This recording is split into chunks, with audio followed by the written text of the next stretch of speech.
দর্শক, কিছুক্ষণ আগে রাঙ্গামাটি ও গাইবান্ধা থেকে ভোটের পরিস্থিতি জানিয়েছেন সহকর্মী নন্দন দেবনাথ ও ফিরোজ কবির মিলন।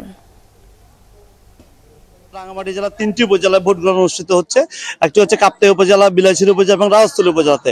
আমরা একটু জানিয়ে রাখতে চাই, রাঙ্গামাটি জেলার 51টি ভোট কেন্দ্রে, এই 3টি উপজেলা 51টি ভোট কেন্দ্রে ভোট গ্রহণ অনুষ্ঠিত হচ্ছে।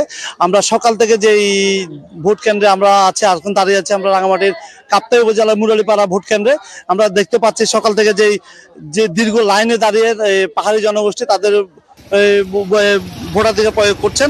বিলাইছড়ি উপজেলায় ভোটার হচ্ছে আমার 23,692 জন এবং রাজস্থলী উপজেলার ভোটার সংখ্যা হচ্ছে 20,867 জন। রাঙ্গামাটির যেই দুর্গ মেলাগুলোতে রয়েছে, সেই দুর্গ মেলাগুলোর মধ্যে বিলাইছড়ি উপজেলা হচ্ছে আমাদের সবচেয়ে দুর্গম একটি উপজেলা। সেই উপজেলাতে কাপ্তাই নদীতে পানি শুকিয়ে যাওয়ার কারণে নৌ যোগাযোগ ব্যবস্থা বন্ধ হয়ে যাওয়ায় খুব কষ্ট করে ভোটাররা তারা এই ভোট কেন্দ্রে গিয়ে ভোট দিতে দেখা গেছে। আমি এখন দাঁড়িয়ে আছি গাইবান্ধা জেলার শিবপুর সরকারি প্রাথমিক বিদ্যালয় মাঠে।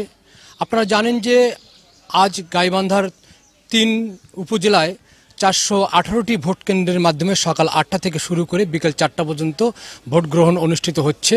3 উপজেলায় প্রতিদ্বন্দ্বী প্রার্থীর সংখ্যা 47 জন। উপজেলায় মোট ভোটার সংখ্যা 10,55,613 জন।